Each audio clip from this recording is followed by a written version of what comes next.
Thor. నాకు Thor అనగానే first గుర్తొచ్చేది ఏంటో తెలుసా? తన ఫైట్ సీక్వెన్సెస్. మామూలుగా ఉండవు ఫైట్ సీక్వెన్సెస్. కొన్నిసార్లు అనిపిస్తూ ఉంటుంది థోర్కి డిజైన్ చేసిందని ఫైట్ సీక్వెన్సెస్ కానీ ఎలివేషన్ షాట్స్ కానీ ఏ మార్వెల్ హీరోకి అంతలా ఎలివేట్ చేయలేదు అని అనిపిస్తుంది. ఎంతైనా మెరుపులకి దేవుడు కదా, ఆ మాత్రం ఉండాల్సిందే.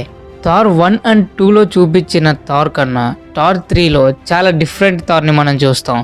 ఎలా అంటే అంతవరకు సీరియస్గా ఉన్న థార్ కాస్త థార్ రాగ్నరాక్లో ఫుల్ కామెడీ అయిపోతాడు. ముఖ్యంగా థార్ రాగ్నరాక్ మూవీని మనం తెలుగులో చూస్తే గనక హాలీవుడ్ మూవీ చూస్తున్నామని మనకు అనిపించదు.